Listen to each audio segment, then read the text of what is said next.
మన ప్రభువును రక్షకుడైనటువంటి యేసుక్రీస్తు వారి శుభనామమున వందనములు. ఈరోజు వాగ్దానం పరిశుద్ధ గ్రంథం నుంచి 27వ దావీదు కీర్తన 5వ వచనం చదువుకుందాం. ఆపత్కాలమున ఆయన తన పర్ణశాలలో నన్ను దాచును, తన గుడారపు మాటున నన్ను దాచును. ఆశ్రయ దుర్గమ్మ మీద ఆయన నన్ను ఎక్కించును. ప్రేమైనటువంటి వాళ్ళారా, ఇక్కడ ఈరోజు దేవుని యొక్క వాగ్దానం చూసినప్పుడు ఆపత్కాలమున ఆయన తన పర్ణశాలలో మనల్ని దాచే దేవుడట. ఈ భూలోకంలో మనం చూసినప్పుడు మనకు ఆపద సంభవించినప్పుడు ఎవరు మనల్ని ఆదుకునేవారు ఉండరు. మన మీద ఇంకా ముట్టికాయలు వేస్తారు. కానీ మన దేవుడంట నీకు ఆపద వచ్చినప్పుడు ఆ యొక్క ఆపత్కాలములో ఆయన తన పర్ణశాలలో నేను దాచే దేవుడు. మరొక చోట ఉంటుంది, ఆయన రెక్కల నీడ క్రింద నీకు ఆశ్రయము కలుగును. అంటే ఆయన రెక్కల నీడ క్రిందలో దాస్తాడు. ఒక చోట రాయబడి ఉంటుంది, కోడి తన రెక్కల నీడ క్రింద తన పిల్లలను ఎలాగో కాయను, అలాగ మనల్ని ఆయన కాపాడే దేవుడు. మరొక కీర్తన భాగంలో చూసినప్పుడు 20వ కీర్తన అంటాడు, ఆపత్కాలమందు యెహోవా నీకు ఉత్తరం ఇచ్చును గాక. అంటే ఆపత్కాలంలో దాచే దేవుడు, మన ప్రార్థన ఆలకించే దేవుడై ఉన్నాడు. తన గుడారపు మాటున నన్ను కూడా దాచే దేవుడై ఉన్నాడు. అంతేకాదు ఆశ్రయ దుర్గమ మీద ఆయన నన్ను ఎక్కించును. కనుక ప్రియమైనటువంటి వారులారా, ఈరోజు నీవు నేను కూడా భయపడవలసిన పని లేదు. ఎప్పుడు ఆయన మన తన పర్ణశాలలో దాస్తాడు. ఎప్పుడు ఆశ్రయ దుర్గమ మీద మనల్ని ఎక్కించే దేవుడు అన్నాడు. అంటే చివరి వచనం చూసినప్పుడు 27వ కీర్తన 14వ వచనంలో యెహోవా కొరకు కనిపెట్టుకొని ఉండుము, ధైర్యం తెచ్చుకొని నీ హృదయమును నిబ్బరముగా ఉంచుకొను. యెహోవా కొరకే కనిపెట్టుకోవాలి. అంతేగాని మనం దేవాలని దాయి ప్రభాని మనం అటు ఇటు తిరిగితే ఆయన మనం దాచే దేవుడు కాదు. దేవుని కొరకే కనిపెట్టుకొని ఉండాలి. ధైర్యం తెచ్చుకొని నీ హృదయం నిబ్బరముగా ఉంచుకొనుము. యెహోవా కొరకు కనిపెట్టుకొని ఉండు. ఇదే మాట మరి 130వ కీర్తన 5వ వచనంలో అంటాడు భక్తుడు, యెహోవా కొరకు నేను కనిపెట్టుకుని ఉన్నాను, నా ప్రాణము ఆయన కొరకు కనిపెట్టుకొని ఉన్నదని చెప్తా ఉంటాడు. అలాగే మనము దేవుని కొరకు ఎప్పుడైతే కనిపెట్టుకుంటామో ఆయన తన పర్ణశాలలో దాస్తాడు. రెండవదిగా 6వ వచనంలో చూస్తే 27వ కీర్తన, ఇప్పుడు నన్ను చుట్టుకొని నా శత్రువుల కంటే ఎత్తుగా నా తలపైకి ఎత్తే దేవుడే. ఆయన మన శత్రువుల కంటే కూడా మనల్ని మన తలను పైకెత్తుతాడు. అంటే మనం హెచ్చించే దేవుడే అన్నాడు.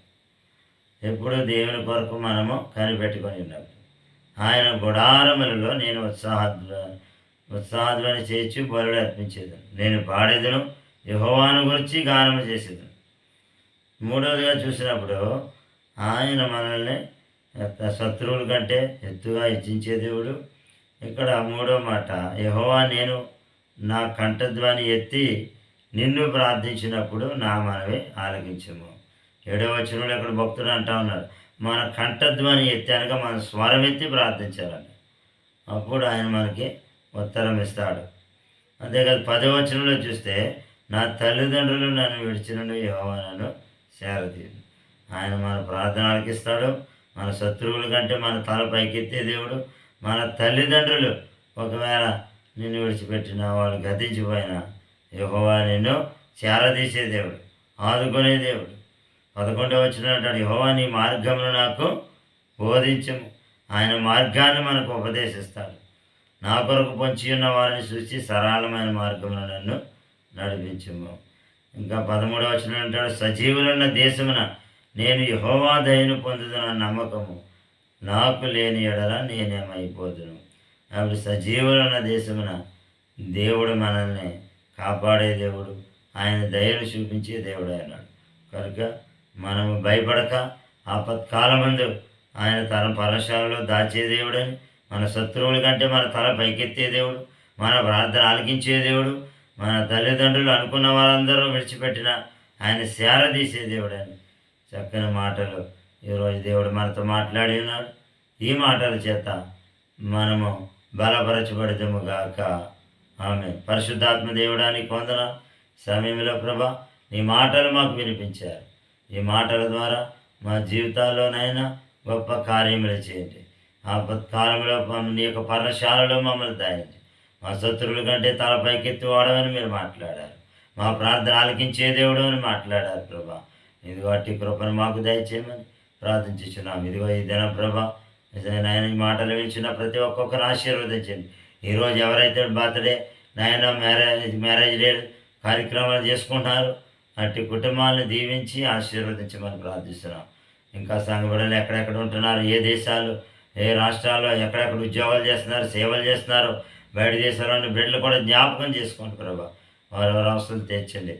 ఏ సమస్యలు ఏ శోధనలో ఉన్నప్పటికీ గొప్ప విడుదల మీరు దయచేయండి.